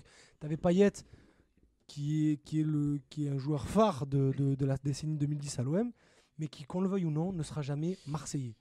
Il n'a pas cette tête, il n'a pas cette attitude-là du terroir, du terroir provençal. Et Thauvin aussi, pareil. Donc, tu vois, je sais pas si vous voyez ce que je veux dire, parce que je m'éparpille un peu. Je vois ce que tu veux dire, mais il n'y a pas que ça. Tu as beaucoup parlé sur du sportif, notamment de la. Justement, je parle pas de résultats depuis tout à l'heure, je parle juste de ce qu'elle de dégage. La qualité des joueurs, entre guillemets. Mais il faut pas oublier aussi que tu avais un président charismatique qui aimait l'OM à cette époque. Et qui connaissait l'OM. Qui a stabilisé l'OM tout en haut. Donc je parle de Pape Diouf. Et ça y joue parce que tu as des joueurs de qualité. Tu as un président qui te défend face aux injustices. Et mine de rien, tu as les résultats sportifs qui suivent. On n'a jamais autant joué la Ligue des Champions dans l'histoire récente que pendant cette époque. 7 compétitions d'affilée entre 2007 et 2012. Il y a la Ligue des Champions, il y a aussi les épopées en coupe de l'UEFA, etc. C'est un tout. Et donc forcément, tu crées de l'attachement des supporters envers le club et envers l'équipe. Et en plus de ça, tu avais un coach charismatique entre autres qui était... Parce que l'expression mouille le maillot voulait dire quelque chose. Donc pas juste tu fais bien de parler de Pape Diouf à Maïs, parce que Idriss a aussi une chronique dans cette émission. D'ailleurs, sur Passe ton ballon, hashtag, trouvez aussi des noms de chroniques. Parce que on n'est pas très bon. Et tu voulais parler justement de Pape Diouf. Et de comment il a redressé le club. Comment il a redressé l'OM. Idriss, vas-y, on t'écoute. Alors, du coup, je vais remonter avant son arrivée, très court.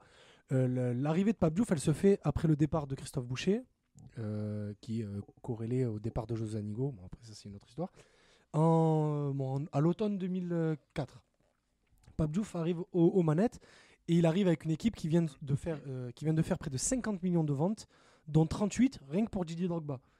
Avec ces 38 millions de ventes, écoutez bien, on a vendu Didier Drogba, un des meilleurs attaquants de toute la décennie 2000-2010. On a recruté Peggy Louindoula pour 10 millions. Eduardo Costa à Bordeaux pour 7 millions. Tout est sur Transfermarkt si vous voulez aller voir. Fabrice Fiorez pour 4 millions. Bamogo pour 5 millions. Pedretti pour 5 millions. Frédéric Dehu qui arrive libre mais avec un salaire de prince. Lisa Razou qui arrive libre mais avec un salaire de prince. Tu valides le prêt de Barthez pour 3 ans supplémentaires. Pareil, Barthez, un gardien champion du monde qui arrive de Manchester United, il n'est pas payé au SMIC. Et tu prends le prêt avec prise en charge du salaire total de Benoît Chérou qui est à Liverpool à l'époque. Donc déjà, Bruno Chérou, pardon. Très bien, merci. Donc très bonne gestion de Christophe Boucher. Pape Diouf, il arrive avec cet effectif-là qui est Désastreux. Ouais. Voilà, merci, j'allais dire dégueulasse, mais c'était pas... Et derrière, il fait l'excellent été 2005, qui va être la base de cette équipe qui ira vers la deuxième place de 2009, avant que Deschamps décide de tout raser avant de reconstruire son équipe. Donc il y a les départs, on va pas parler juste de prix, on va parler après. On va en parler après. D'abord les départs d'Eduardo Costa, de Stéphane Varousek qui est vendu pour 2 millions à l'Austria de Vienne, c'est ça de prix. 2 millions quand même. Benoît Pedretti qui part pour 8 millions à l'Olympique Lyonnais. Donc théoriquement tu vends ton meilleur milieu de terrain à la concurrence si on peut dire, mais donc au champion de France. Et là il y a vraiment une grosse vague de départ de tous les contrats pourris qui restaient de joueurs, parce qu'à l'époque l'OM prêtait beaucoup de joueurs à gauche, à droite. Là, Pape Diouf arrive et fait table rase de tout. Donc départ de Louis Ndoula en prêt, Rahman Bari, Cyril Chapuis, Pascal Johansen, Koji Nakata partira au mercato d'hiver, Fabrice Fiorez est aussi prêté, Ahmed Yayaoui est libéré, Jérémy Gavano est prêté, Christian Val est libéré, Célestini, Mdani et Johnny Ecker aussi. Donc tous ces joueurs-là étaient encore sous contrat en 2005. Ces joueurs étaient encore sous contrat. Christian Val était encore au club, j'avais oublié. Laurent Batles sera prêté avec option d'achat, Habib Amogo sera prêté aussi, Letty Ndiaye et Koké seront aussi prêtés au mercato d'hiver. Donc, avec cette énorme vague de départ, tu as des arrivées très intelligentes, dont la plus chère qui sera Mamadou Niang à 6 millions d'euros en provenance de Strasbourg. Sachant qu'aujourd'hui, un joueur comme Mamadou Niang à l'époque, c'est-à-dire un petit attaquant de Ligue 1 qui commence un peu à pointer le bout de son nez, c'est 20 millions aujourd'hui. En termes d'amortissement de transfert, Niang 6 millions, je crois que c'est l'affaire du siècle. Ah oui, surtout pas 100 buts, toutes compétitions confondues, qui deviendra ton capitaine, qui sera ton seul attaquant pendant certaines épopées, parce qu'on parlait de l'épopée de 2009. Après l'Ajax, le tour d'après, c'est le Shakhtar Donetsk. Tu n'as aucun attaquant de libre, parce que Samassa se blesse. Ton seul attaquant, et connaît aussi, ton seul attaquant pour la double confrontation, c'est Niang. Donc au moins, il aura rendu ses services. Tu achètes Lorik Sana pour 4 millions, Bostian César pour 2 millions, qui sera un flop, mais bon, c'est toujours ça de tenter, parce que la semaine dernière, Amaès disait que l'OM devrait tenter des coups. Là, des coups, il y a que ça. Tout à fait. Mais pendant toute la période Diouf, il n'y a que des coups tentés. Il y a forcément des ratés, mais il y a surtout des réussites. Donc il y a Bostian César pour 4 millions, il y a l'achat de Michael Pagis pour 1 million. Michael Pagis qui a été acheté pour 1 million. C'est un braquage. Donc il sera libéré derrière, il ne sera pas revendu à Rennes. Mais en termes d'amortissement aussi. Mais le mec reste 1 an et demi, il va marquer sa petite dizaine de buts en 1 an et demi en n'étant jamais vraiment titulaire indiscutable, parce que le jeu allait beaucoup trop vite pour lui à l'époque, mais il a rendu de très très très gros services, surtout quand Niang part à la CAN. Derrière, Franck Ribéry est récupéré un peu à la Pape Gay dans un imbroglio juridique au Galatasaray, où tu sautes sur les opportunités Wilson Oruma et Sabri Lamouchi, gratuits, et qui ne viennent pas à des très gros salaires. Et après, il y a les tentatives de coups, Andrés Mendoza, Yannick Kennel, qui seront des échecs. La saison d'après 2006-2007, elle sera en balance positive-négative en termes de transfert, ça plus que positif, parce qu'il n'y a pas beaucoup de départs à des très gros prix, mais il y en aura beaucoup. Il y aura juste Peggy Louindoula pour 5 millions et Rudolf Kassel et Meïté pour 2 millions. Sauf que derrière, tu vas vendre Batles pour 800 000, Sabri Lamouchi sera libéré avec son salaire, Mehdi Benassia sera prêté, Christian Jiménez sera vendu, Fabrice Fiorez sera prêté, Béjorgi sera prêté, Frédéric Dehu avec son gros salaire en 2004 sera aussi libéré, tout comme Lizarazu, et Demetrius Ferreira sera libéré pour aller à 3. Donc tu as libéré beaucoup de salaires pour faire venir derrière des joueurs. Ronald Zubar pour 3 millions, qui était à l'époque international espoir, donc c'était l'affaire à faire, avec Caen qui vient de descendre en Ligue 2, donc tu récupères leurs meilleurs joueurs, c'est tout à fait normal. On récupère Modeste Mbami pour 2 millions. On tente Renato Civelli pour 1 million. On lève son option d'achat pour 1,7 million. Et c'est là le gros coup de Pape Diouf. C'est qu'il arrive à avoir Djibril Cissé qui vient de revenir de se casser la jambe avec un prêt payant d'1 million d'euros et une option d'achat à 8 millions. L'option d'achat sera levée dès le 3e match de Djibril Cissé en janvier. Et surtout, c'est là les deux gros coups que je voulais parler.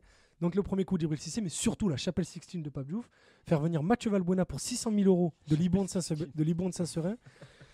Mathieu Valbuena qui sera titulaire que pour un seul match lors de sa première saison, c'était un match à domicile contre Nice, il met 2 passes décisives, on gagne 4-1. Derrière, retour en Ligue des Champions, donc, parce que depuis tout à l'heure on n'était pas en Ligue des Champions, donc il arrive un peu à bricoler une équipe.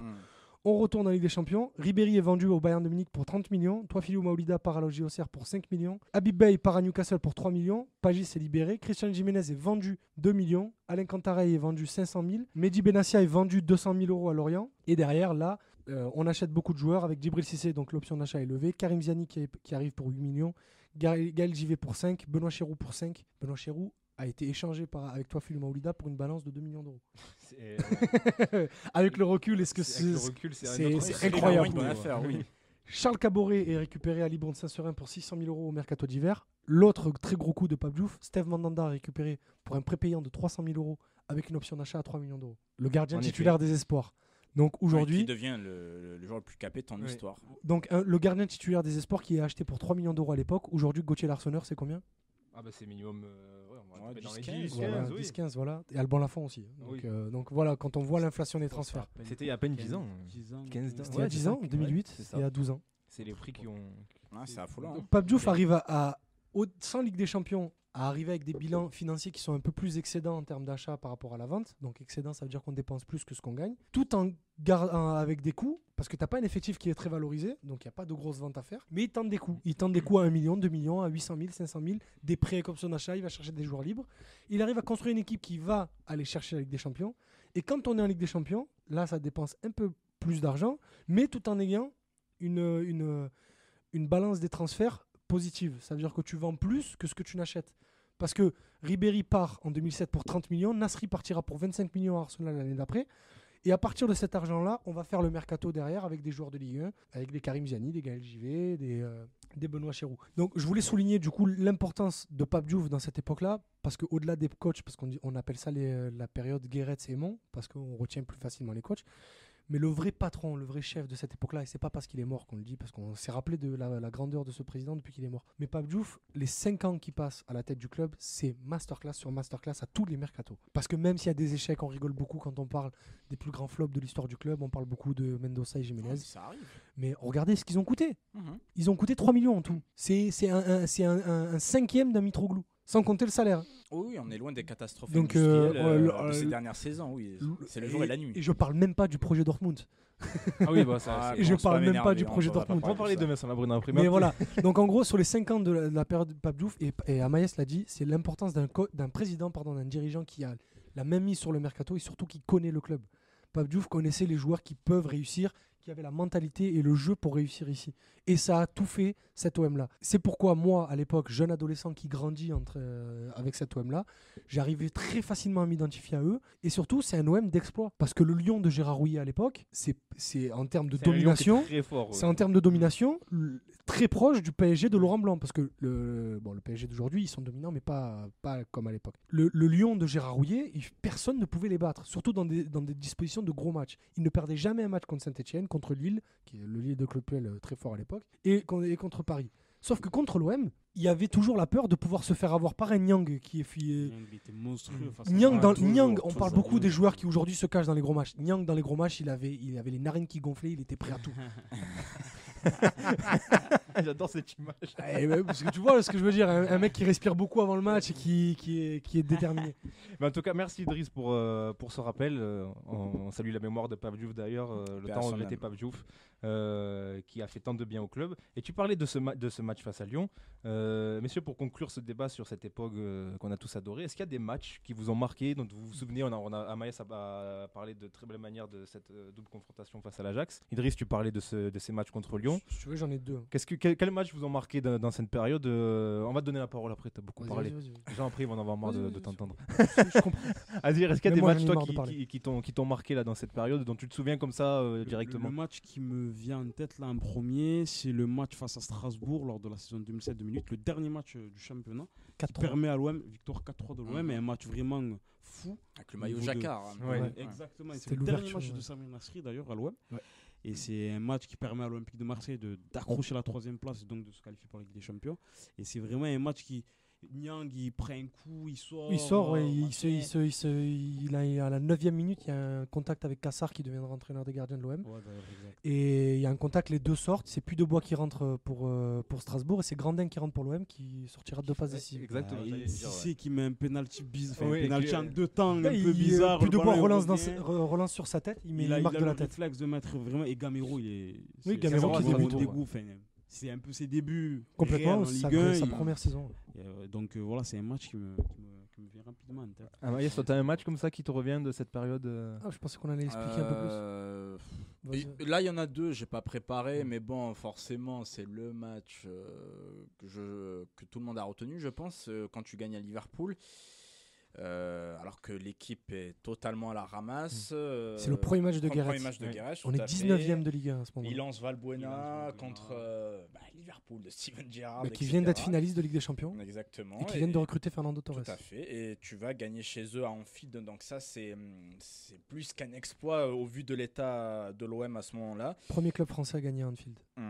Et l'autre match, mais ça, c'était pas avec Guéret, c'était avant, c'est la finale qu'on perd contre Sochaux en Coupe de France. Plus grand traumatisme de ma vie. Voilà. Moi aussi, je n'ai pas de honte à dire que c'est le seul match où j'ai pleuré de tristesse. Voilà, D'ailleurs, j'ai une petite question pour vous. Quelle est votre plus grande déception entre la finale perdue face au Paris Saint-Germain un an avant, donc en 2005 Ah oui, c'est Sochaux. Sochaux. Sochaux, justement, parce qu'elle arrive après. Moi, Sochaux, parce qu'elle arrive. Moi, je peux pas avoir des images de ça. j'ai jamais revu J'ai la jamais séance de revu. tir au but. Non mais là, cet été là, vous savez, il y a des comptes comme ça qui s'amusent. Ouais, c'était il y a 13 ans la finale entre l'OM et Sochaux. Oui, J'ai tu bloqué. scrolles Non, j'ai plus. bloqué le compte. je l'en ai voulu, j'ai bloqué le compte. Non, parce que Paris, tu vois, c'est toujours particulier. Voilà, en plus, la finale se joue à Saint-Denis. Mais là, Sochaux, t'es meilleur que. T'as le match en main, T'as le 15 match jours en avant, main, tu les bats oui, 4 ils égalisent à la fin C'est des ça, 4 jours, prolongations. 2 semaines avant, tu leur mets une leçon de foot. On Non, perd mais 4-2, mais il devrait y avoir 8-0 sur ce match-là. T'es largement meilleur qu'eux. Et puis la façon dont se déroule la séance de tir au but. Avec, Et surtout ce qu'on a appris le derrière joueur de cette majeur séance de tir au se but. cache, voilà, je vais pas citer son nom parce Franck que Ribéry. je le déteste. Mais voilà, non, c'est clairement une très grosse déception. Juste pour revenir, parce que je sais que C'est ta chronique. C'est une séquence qui me tient à cœur. C'est ton débat. Mais c'est pour expliquer. Tu as encore 5 minutes. C'est pour expliquer le contexte par rapport au match, au match référence d'Azir, ce OM Strasbourg 4-3. Il faut savoir donc du coup, en rapport à celui aussi d'Amaïs, le premier match de Guéret en octobre 2007, on est 19e de Ligue 1. Guéret prend l'équipe en octobre 2007, on est 19e. En C'était octobre, après Valenciennes, non? en octobre, on n'est pas à 5 matchs de Ligue 1 déjà. Il y a déjà une bonne dizaine de journées qui sont passées, on est 19e. Le match d'Azir, c'est la même saison, on est à la 38e journée, on est 4e derrière Nancy et on se bat pour être 3e. Sachant que Nancy joue Rennes, Nancy qui fait la meilleure saison de leur vie. Kim. Kim, Youssouf Hadji, puis Grenier, Monsef Zerka, il y avait... battu pour recruter. Ouais. Et qui l'ont jamais eu. Et l'OM se bat avec Nancy qui fait une grosse saison avec Benjamin Gavanon aussi, le Marseillais qui était à l'OM. les galettes à Kim d'ailleurs. Non mais franchement avec le recul on rigole, on dit Nancy, mais il y avait une très très belle équipe. Il y avait une très très belle équipe à Nancy à l'époque qui fait du foot golf aujourd'hui. Mais bref, on revient au sujet. Du coup Nancy qui va à Rennes et si Nancy bat Rennes, tu peux gagner 9-0 face à Strasbourg, c'est Nancy qui va en Ligue des Champions. C'est vrai. Donc tu jouis de Rennes qui joue le jeu, qui lâche pas le match et Grâce à Michael Pagis d'ailleurs. Grâce à un but de Pagis. Exactement. et qui donc tient Nancy en échec. Et toi, au Vélodrome, tu as juste à gagner Strasbourg qui est déjà condamné à la Ligue 2. Mais tu arrives c'est pour ça que on dit époque dorée, mais pas tellement. Parce que cette équipe-là arrivait à se mettre dans des problèmes. À trembler en fait. Ouais. Mais parce que. Ça devait être une formalité. Mais à aucun moment tu mènes par 2 buts d'écart. À aucun moment tu mènes par 2 buts d'écart. C'est le dernier match de Nasri. T'es au Vélodrome. T'as fait une excellente saison. T'as battu Lyon, PSG, Saint-Etienne au Vélodrome toute la saison. T'as été imprenable à la maison. Et t'arrives quand même à mener 1-0. Allez, on revient à partout. 2-1, but de Cissé. On revient à 2-2. Nasri qui t'envoie cette reprise de volée pied gauche sans première intention. 3-2, tu arrives à 3-2 à la mi-temps. Eh ben non, 3-3. Il faut quand même que tu arrives à avoir le moyen de devoir gagner ce match dans les 10 dernières minutes avec Chérou qui lance parfaitement Cissé. Et Cissé qui explose la cage parce que bon, Cissé c'était pas Pagis. Hein. Lui, la finesse, c'était pas son délire. Donc là, il arrive devant le but, face à Puy de Bois. Il a explosé la cage. On gagne 4-3 et au bout du bout, à l'époque, il n'y avait pas d'iPhone. Donc il fallait attendre le coup de sifflet final pour que Dédé Fournel annonce les résultats du jour. Et s'il n'annonce pas en premier Nancy 1 partout face à Rennes, à l'époque on savait pas ce qui se passait nous au stade de la Route de Lorient. Donc au Vélodrome, moi j'avais 12 ans, j'étais en train de dire à mon père mais il se passe quoi et on savait pas. Donc ouais, ce match-là il est incroyable. Eh ben merci pour. On t'a senti passionné. Hein, moi, j'en attendais pas moins. Hein. Très franchement, moi c'est ma période préférée là, de 2005 à 2009, la période Jean Fernandez, Albert Raymond et Guéret. Je pense que j'aurais jamais vécu autant les saisons qu'à l'époque. En tout cas sur Twitter aussi, sur le hashtag Passe ton ballon, on remercie 13, un nouveau sondage de 13, qualificacité quand même, c'est fou ça. Il nous a fait un sondage, êtes-vous nostalgique de l'époque Eric Guéret? Si vous êtes 74% à répondre oui. C'est bien la preuve que cette époque a marqué beaucoup de monde. Il travaillait les célébrations de but à l'entraînement. C'est vrai que l'image qui était marquante, c'est tous les joueurs quand ils marquaient, ils allaient courir dans les bras d'Eric Taïwo Guéret. notamment. Et on a Cisco aussi qu'on salue encore qui sur le hashtag Passe ton ballon. Ça va pas trop te plaire Idriss. Il dit Guéret le aimant belge. Et il dit Ouais, aussi, ce n'était pas une période dorée. J'ai beaucoup plus kiffé les 2 ans en deuxième division. Ça, c'est vraiment pour les puristes. Ça, c'est pour les anciens, mais c'est vrai Pour les que anciens. quand Mais c'est une les période anciens, aussi dont ça. on a entendu beaucoup entraînant, parler. entraînant beaucoup dans les locales de supporters, parce que je suis passé par les Winners et les MTP, c'est vrai qu'ils sont unanimes. La meilleure période de l'histoire du club en tant que supporter, C'était cette c'était période-là. c'était pas la Ligue des Champions, c'était pas Guéret, c'était les 2 ans de deuxième division. Envoyez-nous vos souvenirs sur le hashtag Passe ton ballon. On va marquer une dernière page musicale et ensuite on se retrouve pour le petit jeu du Jean-Claude Darcheville. Je crois que c'est Amaïs qui a préparé les joueurs. Je suis Voilà, déjà pour les en 10 place. dernières minutes, on va jouer Déjà ensemble. chaud. Allez, on se retrouve tout de suite après la pause. De retour sur rk13.fr, la radio 100% marseillaise. On rigole parce qu'on parlait de la grande époque d'OMTV dans cette émission. N'hésitez pas, donnez-nous vos souvenirs de OMTV sur le hashtag Passe ton ballon. Qui rediffusait des matchs des années 80, 90. Oui, les matchs de l'époque de Suite deuxième d'émission, division. ça, non, Oui, on en parlera peut-être un Ouais, jour. ouais, tiens. carrément. je On en peux parlera vous- un jour. Je peux vous avoir quelqu'un si vous voulez qu'on on en parlera un parle. jour. Juste une petite parenthèse, on revient sur PSG-OM. Il y a la compo du PSG de ce soir qui vient de sortir. Il y a quelques surprises, donc je vous la donne. Donc c'est effectivement Boulka dans les cages. Une défense à 4, Bernat, Kurzawa dans l'axe avec Ah, la Kimpembe vache. et Thilo Kerrer à droite. Un milieu, celui qu'on a annoncé, Gay Verratti Herrera. Et devant, on a Sarabia à droite, Kaïs Ruiz, le petit jeune titulaire à gauche. Ouais. Et Kalimundo en attaque. Donc c'est une c'est mieux que composition Draxler. très remaniée. Et sur le banc, honnêtement, il y a des joueurs. Alors il y a Diallo, il y a Michel Baker, il y a Colin Dagba. Mais on a des Pembele, Fadiga, on a Xavi Simons, le petit jeune là, avec les bouclettes. On a Ressé et on a La Innocent. star d'Instagram. Donc ce sont vraiment des joueurs qui sont. Ah oui, donc il très sera peu obligé connus. en plus de compter. Donc ça- Draxler, il est où? Draxler, il est même pas sur le banc. Bah, ils reviennent de sélection. Donc Ça doit être ça. grosse surprise, cette composition du PSG qui va affronter Lens ce soir. Il a Donc joué deux matchs. peut-être qu'il y a des indications pour le match de dimanche. Donc à voir, on aura la réponse très vite. Bizarre. C'est bizarre, oui. C'est bizarre. On va suivre ça, on va suivre le match de ce soir. Et en tout cas, pour l'instant, on passe au jeu du Jean-Claude Darcheville, le jeu que vous connaissez maintenant si bien. Un petit rappel des règles, Idriss, parce que je sais que tu expliques très bien ce jeu. Alors, donc du coup là aujourd'hui c'est Amaïs qui va penser à un joueur et on va devoir poser des questions seulement répondables par oui ou par non. Répondable, Je c'est sais même pas si c'est néologisme français. Jouez les hein, sur, règles du jeu, Voilà. l'inventer des jeux, l'inventer des mots.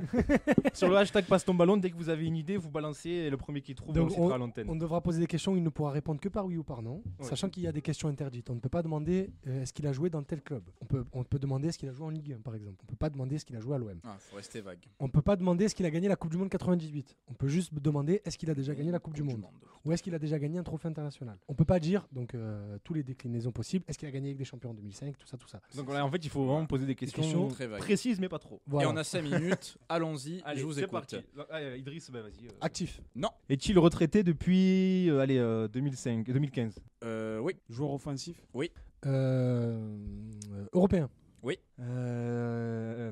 A-t-il joué en Ligue 1 Tout à fait. Europe de l'Ouest. Pas du tout. International. De l'Ouest, pardon. Oui. International. Non. A-t-il Non, joué dans le sud de la France Là on est sur de la bonne vieille Ligue 1. là. Latin. Oui. Qu'est-ce que tu appelles latin? Je pense Italie, que France, Portugal, Espagne, Italie. Portugal, Espagne, oui. Donc c'est pas nordique. Est-ce qu'il a déjà remporté la Ligue 1? Est-ce qu'il a joué dans plusieurs clubs en Ligue 1 Non. International. Est-ce qu'il a joué que dans un seul club de Ligue 1? Est-ce qu'il a joué dans l'un des 5 grands championnats européens autre que la France Oui. Est-ce qu'il a fait plus de 5 clubs dans sa carrière? Hors club de ses débuts et club exotique à la fin. 1, 2, 3, 4, 5. Oui. Hors club exotique, ça te compliqué, mais on va dire, allez, oui. Ouais, 4-5. Tout Ouais. à l'heure, tu as posé la question est-ce qu'il est du sud de la France? Non, Est-ce qu'il c'est a joué Mathieu. dans le sud de la France? Il a joué dans le sud de la Il a France. joué dans oui. le sud de la France. C'est un homme d'un Est-ce qu'il a fait l'objet de gros transferts vers l'étranger Non, là je suis sur sa fiche transfert Marx. Il a valu 1 million d'euros à un moment donné dans un transfert. Est-ce que c'est un joueur offensif? Est-ce que c'est un beau joueur C'est un bon joueur C'était pas un crack. C'est Amaïs qui a choisi le joueur, à ton avis. Je voulais en avoir le cornet. C'est représentatif de la personne. Est-ce hein. qu'il a joué dans l'Ouest de la France? Non, pas de. T'écoutes pas, il a fait qu'un seul club. Enfin. Un seul club Ah ouais, dans le non. sud de la France. Est-ce qu'il a joué dans des grands clubs européens Un club Hors dans que le sud de la celui. France. Des bons clubs européens, pas des gros clubs européens, non. Est-ce que c'est un joueur qui a déjà fait une saison à plus de 10 buts? Non, je crois pas. J'ai pas. Ouais, non, vu ses stats en carrière, non. Je dirais que non. Et j'ai personne. Je cherche complètement. C'est un joueur offensif. Est-ce qu'il a joué une compétition je sais pas si j'ai répondu à ça. L'Euro ou la Coupe du Monde Non, il est pas international. Ah, il est pas international. international. Non, non. Est-ce qu'il Ah a oui, ça déjà, complique la est-ce chose. est-ce qu'il a déjà joué la Ligue des Champions avec son club, avec un de ses clubs?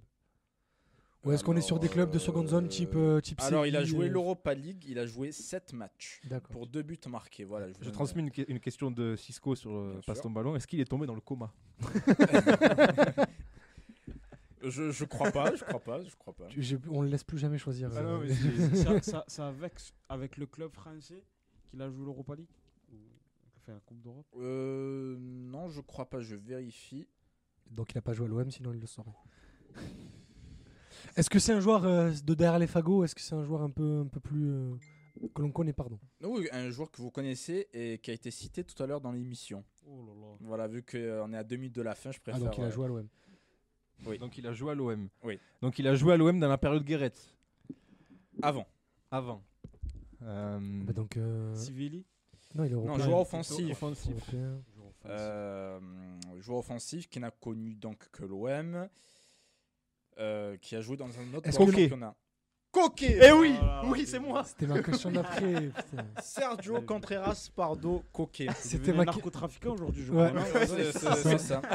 Là, il a bien appris à Marseille. Hein. Et Coquet, donc je vous fais sa carrière: Malaga, Marseille, Sporting Club Portugal, Aris Salonique, Ouais. Houston, On aux le vend à États-Unis, l'Aris.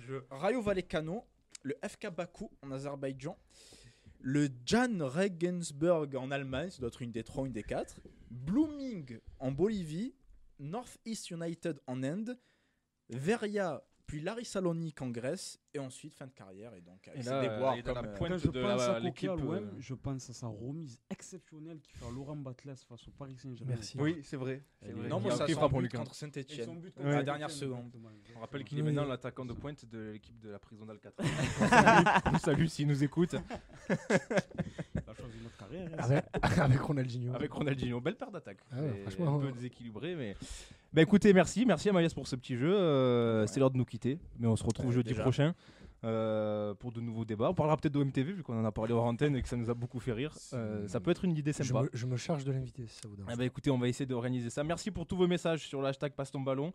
On espère que ça vous a plu. Nous, on a pris autant de plaisir que la semaine dernière et on se retrouve jeudi prochain. Donc voilà, très bon week-end. Allez l'OM pour dimanche. On espère avoir le sourire jeudi prochain. Salut à tous. Allez, au revoir. Salut.